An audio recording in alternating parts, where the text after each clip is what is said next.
everyone, welcome back to the Internet Report, where we uncover what's working and what's breaking on the internet, and why. This week, we're taking a step back from looking at the latest outages to focus on the long-term trends we've been tracking over the past year and a half, the trends that NetOps teams want to be aware of.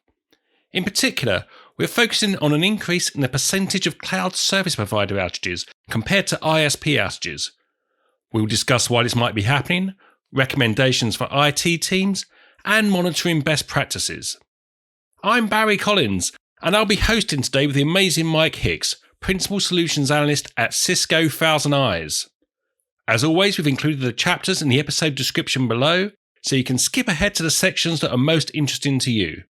And if you haven't already, we'd love you to take a moment to like and subscribe. And for all you YouTube listeners, don't forget that we also release this show on all the major podcast platforms. So feel free to give us a follow over at Spotify, Apple Podcasts, or wherever you like to listen. Let's get on with the show. We've recently observed an increase in the ratio of CSP outages compared to ISP outages. I asked Mike to tell us more about this trend and what might be causing it.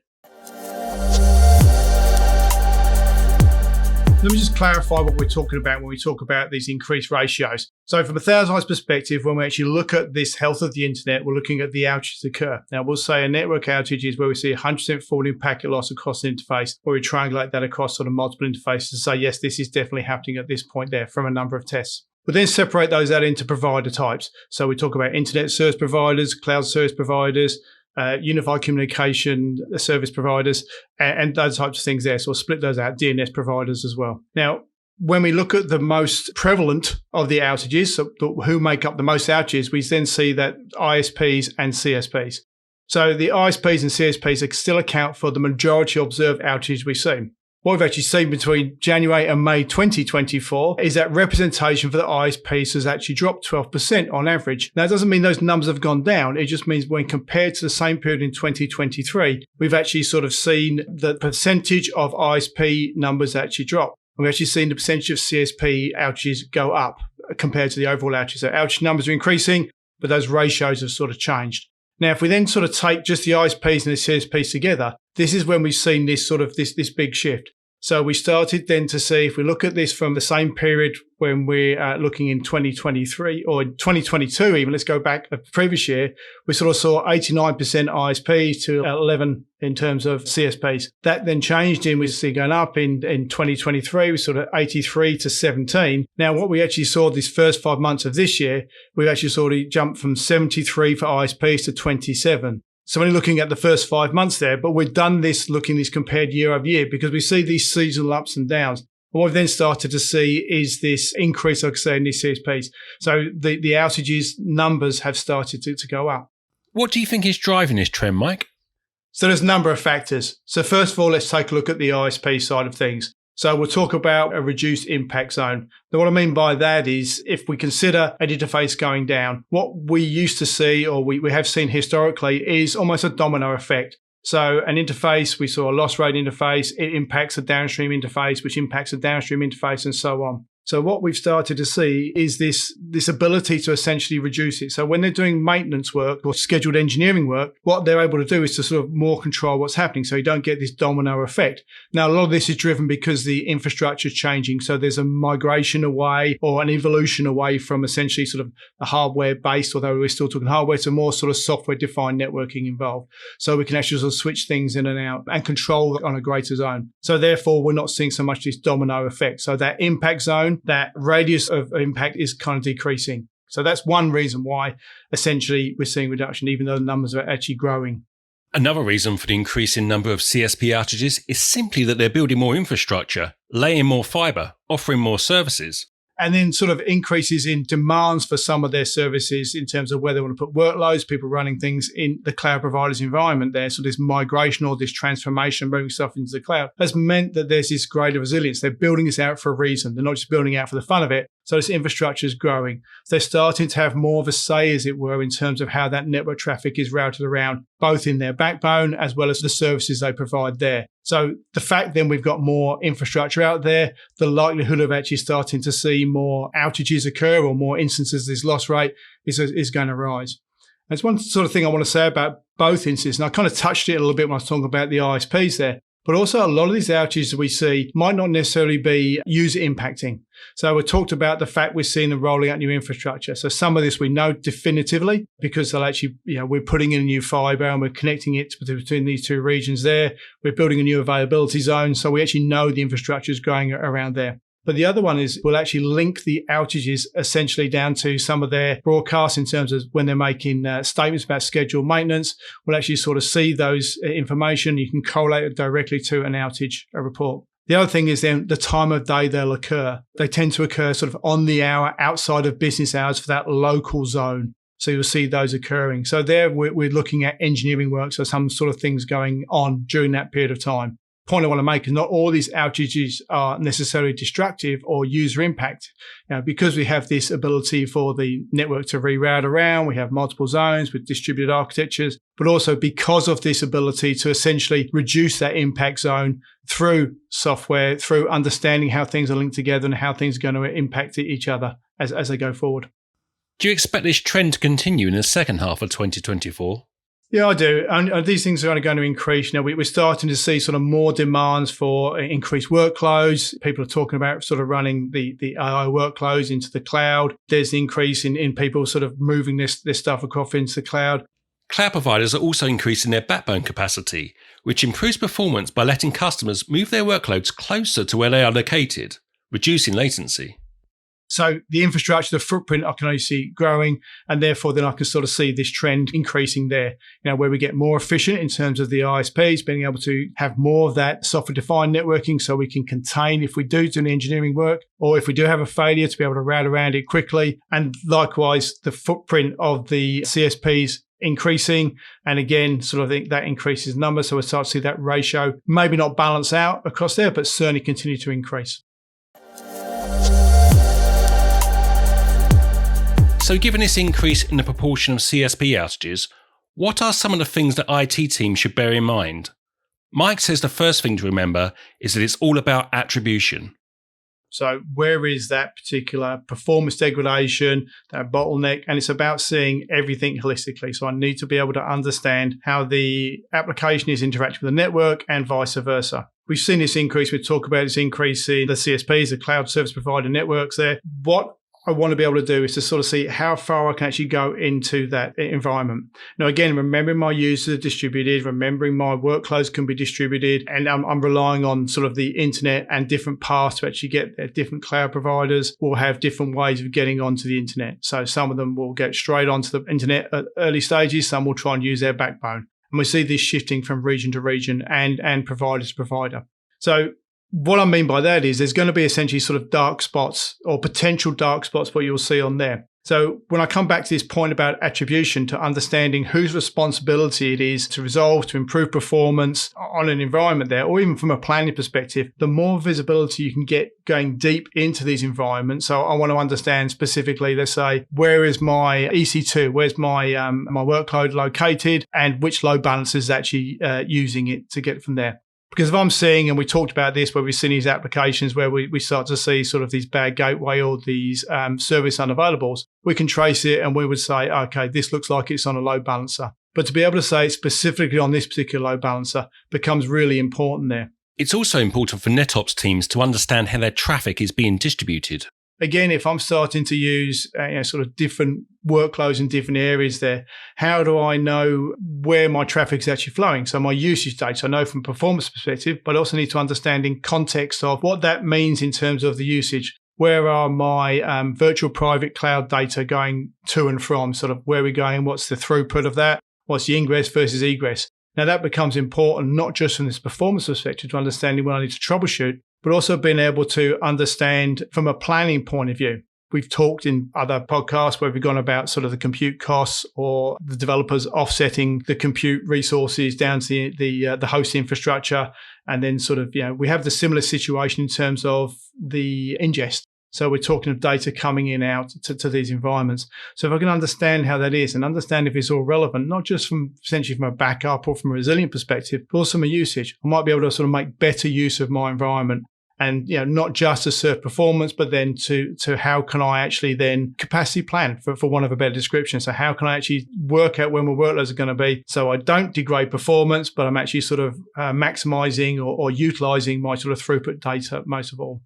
But really, if I sort of bring everything back, it does come back to what I need to be able to understand is how my entire service delivery chain is sort of made up. And we've talked in the past about having a mesh. So, we're no longer this linear left to right client network server situation. We have this distributed architecture. We can be sort of the application resides in the middle, and that can be on a number of workloads. It can be distributed around the world there. So I need to be able to look at that data holistically to understand its service delivery chain. So the further and insights I can get into that, the better use I can actually make of those cloud provider services, and therefore then I can improve my performance. So really what I'm starting to get away from is not just this find a fault, fix fault situations where I'm reactive.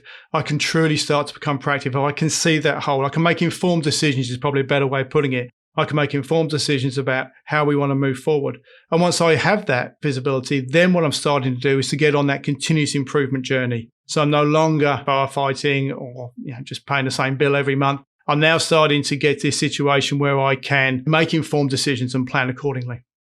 That proactive optimization is so important. And when an issue does pop up, as Mike mentioned earlier, responsibility attribution is critical when assessing whether a third-party provider you rely on might be the source. But what if you determine the problem lies within the infrastructure you own? Is any further responsibility attribution required? Yeah, we talked about this non-linear process, and we talk about the client, magic happens here, network, server type of thing, and then we said this is a mesh type environment. So it's very easy from an attribution perspective to say, okay, it relies on our area there, right? It's not the application, it's with our own network. But again, then, you consider some of these organizations, certainly distributed organizations. I've got a number of customers who are sort of operating globally, and they have sort of hundreds of bases, hundreds of branches around from there. So which part of that network is problematic? So then this is where you actually need to start combining other data as well. If we're thinking about using synthetics to give me an indication of what's happening from a performance perspective, I know then that problem lies within this network area there. But what is happening in that area, specifically for that region or that location, that device, as it were, down there? This is the device that's happening, and I can see that it's not a network connectivity issue. I can see it's something like a load issue. So it's some sort of usage. Now, if I'm looking at in isolation, it might be one of these coexisting ones. European Championships are coming up. So it may be the situation where all of a sudden people are streaming the soccer over that particular branch. Now, because that then starts to take up lots of bandwidth, if I'm looking at that from a Microsoft Office 365 from a synthetic perspective, all I'm going to see is there's a degradation at that point. I'll see high loss rate, but I won't know what's causing it. So here, if I can have visibility into that user, I can now start to attribution down to the device and then down to what's that cause of it. A more practical one is probably likely to be something like, we have a distributed update at that time. So everybody's downloading that particular patch. Again, because it's coexisting, even though I have tunnels on there and virtual interfaces, I'm actually still using the same path, as it were. And so that can cause this congestion. That caught into a pipe bot situation, there's only so much I can get. But what is causing that loss rate? Unless I have visibility into that data itself, I can't definitively say. All I can say is this is where it looks like.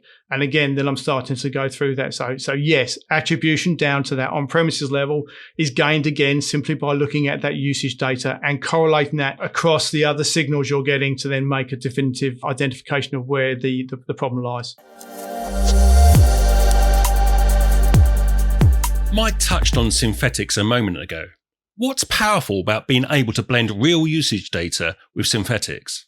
Let me just take a step back from there. When we talk about synthetics, we're talking about emulating interaction. I log onto a system and it looks like I'm interacting with it. That's what a synthetic is. So it's a synthetic transaction or synthetic interaction.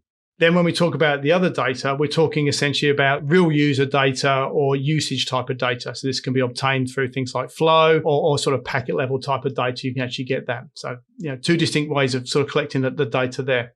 Now, we're talking about correlating that data together. So what becomes important, and all of this is about correlating the data and looking at that in context. So if I'm actually only looking at one part of the data, I get one half of the story. It doesn't mean you can't necessarily tell what's going on from that, but you're ultimately making some assumptions. And let's take it back to we were talking about the attribution from an on-premises perspective, so devices you actually own there. Because I have access to the ability to get sort of that flow information, I can say specifically what is happening on that device that might be impacting my synthetic transaction. So from the synthetic, I can tell you what's happening, that there's a performance degradation for this particular application or this transaction, this interaction. And I can, from that synthetic, I can say where that's happening.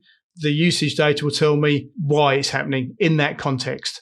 Now, when we're talking about having this data in context, it's also talking about from the user perspective or the persona perspective. We have this situation and people will talk about this concept of swivel chair or one screen to rule them all. Reality is that people are happy with their workflow. So when they'll actually look at the data, they'll come down and they'll say, right, I want to see all the information that's pertinent to me in one screen. And it's not because they want to swivel in the chair necessarily, although there is that problem. That can quite easily be solved by sort of logging onto another system from that screen. But what it is in a syntax understand, and more importantly, a language you understand. If I'm coming at this from an AI ops or a development perspective, I won't have necessarily any context of what BGP is, what the routing protocols are doing from there, even though they have a relevance to how my users are interacting with them.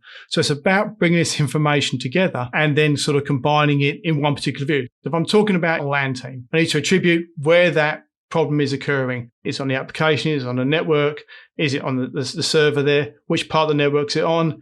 Is it on the Wi-Fi? Is it with a security policy? Is it with some sort of change from there? And this is where I need to sort of bring that information together and produce it in the context that that particular persona is going to understand. They'll be familiar with the workflow, and that's why they actually want to look and run on that data. AI has been front of mind for a while now and continues to be.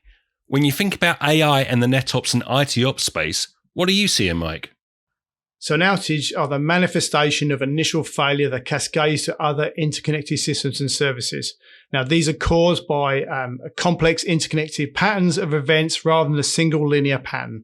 So if we go back to the days of the expert system, where we had this, it was relatively simple to be able to say, if A plus B must equal C, I'll see what happens there. Therefore, we know what's going to happen. So an expert system can say, if you're seeing this, I'm going to show my age here, but everything there's Nagel. So when we're talking about Ethernet position, there was a Nagel algorithm, which I just said, this is a back off algorithm across there. And if I saw that pattern every time, we know it was Nagel setting on the Ethernet card. So this was the issue there. Or you saw something, it was set to half duplex or duplex. I really am showing my age now, talking about these things going back there. But the point is, there are very simple patterns. Now, this hasn't changed as such, but we now have these networks, the applications operating in a mesh. So these interconnected components, different permutations, conditions that are going to cause these outages. And we don't just have one pattern now, we have a pattern on top of a pattern. And each one of these has a different impact. So when we're bringing them together, something in the past, this A plus B equals C, when we now see C, it might cause, a different result in a corresponding pattern that has to rely on. And this is where we need to do that. Now, if you think about all these variances that you have, that this makes this pattern matching more challenging. I said very simple in the old days. I'm talking about client, network, server situation. I've now spread that across distributed architecture, distributed application, as well as this constantly moving thing. So this dynamic environment that's sort of changing all the time. I've got to see all those patterns simultaneously to understand what's happening. And this is where AI comes in. Now, as long as you have the fidelity of that data at that base level, then I can actually apply those learnings. So when I'm seeing this, I can go from this A plus B equals C, but in this instance, if I'm seeing D plus E, that means that C is now wrong. So I can now start to do that correlation, that causation. It's not just a concept of having billions of measurements there. It's being able to correlate that together and actually look at that in context, as long as that sort of that high fidelity of that data to start with allows me to come down to distill to that relevant information. I also asked Mike to talk about the idea of closed loop operations. He started by highlighting two possible applications of AI. Now, I talked about these two ways of AI. So one about simplifying the routine tasks, taking out the human error. The same situation occurs from a remediation perspective. There'll be certain situations where I can identify an issue is occurring. When I see this pattern occurring, this is a step you want to take. And then this is what we're sort of talking about, closed loop operations. So when you see this pattern of systems occurring, take this action. Now, this can be something sort of very simple. There's some fundamental stuff built into the networks themselves, which will switch interfaces in the event of a failure. But some of the stuff with closed operations is now getting into that next stage where we're saying the probability of an issue occurring on that circuit is high, and it's going to impact this application and these number of users. So you can now start these closed loop automations that sort of take place where we're changing the interface in advance. So therefore, I'm effectively coming over a different circuit. This also then starts to come into different connotations as well. So going back to that concept of synthetic transaction, I can understand what's happening. I can see this degradation occurring. There's an issue that's occurring in the network that I don't own, I don't have control over, but I can affect it because I can see that overall service delivery end to end, as it were. So I can actually make a change at the egress, the part I control, by, for example, changing the prefixes, how I advertise my network. And therefore, then I'm going to take a different path through there. So I'm going to avoid this potential issue down path. So this is what we're talking about closed loop operations. We're taking the data, identifying when there is an issue occurring or the probability of an issue occurring. And these are the steps you take to remediate it before the users are impacted or to reduce the impact on the other users themselves. That's our show. Please like and subscribe. We really appreciate it. And not only does this ensure you're in the know when a new episode's published, it also helps us to shape the show for you. You can follow us on X at @ThousandEyes or send questions and feedback to internetreport@thousandeyes.com. Until next time, goodbye.